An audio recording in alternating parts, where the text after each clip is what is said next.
السلام عليكم ورحمة الله وبركاته وكمانك عالم كودن laga raadinaya haddaba dowladda Jarmalka ayaa dhigeeda Ruushka ku codsatay inay ka caawiso soo qabashada Jan Marshalik oo ah qofka labaad ee ugu sareeya hay'adda ka shaqeynayay arrimaha maaliyadda ee Wyckoff oo laga leeyahay dalka Jarmalka taasoo dhawaan lagu dhawaaqay in lagu yeeshay deymo aysan ka bixin karin dowladdaasi Jarmalku.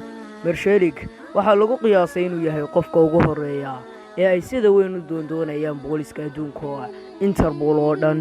Mas'uuliyiinta Jarmalka ayaana doonaya inay ku sameeyaan baaritaan ku saabsan halka ay ku maqan tahay lacag lagu qiyaasay 2 bilyan oo euro. Lacagtaas ayaa la sheegay inay ka mid ahayd dhaqaalihii ay hay'addan gacanta ku haysay tan iyo markii Marshalik la waayay dabeeqadii bishii July.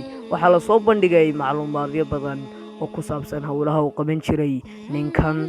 xogta laga shaaciyay ma aha oo kaliya mid ku saabsan arrimaha maaliyadda, balse waxa sidoo kale la fashiyay sida uu ugu lug leeyahay arrimaha siyaasadda, sirdoonka iyo dagaalada ka socda meelo ka mid ah caalamka sida Suuriya iyo Liibiya.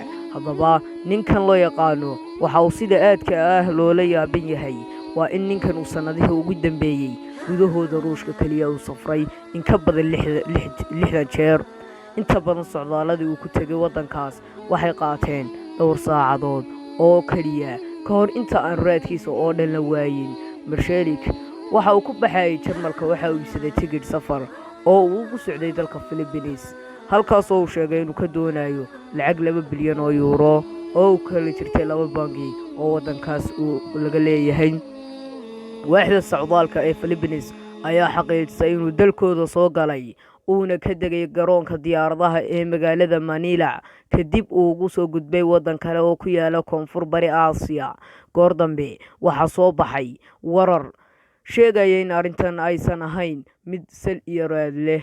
ninkani oo ku dhuumanayay meelo ka mid ah magaalada Moscow, halkaas ay ku ilaalinayeen sirdoonka Ruushku. Sidaas waxaa lagu ogaaday baaritaan ay sameeyeen hay'adda lagu magacaabo Berlin Cat Foundation oo ka shaqeysa wargeyska isbuuclaha ee Der Spiegel oo laga leeyahay Jarmalka.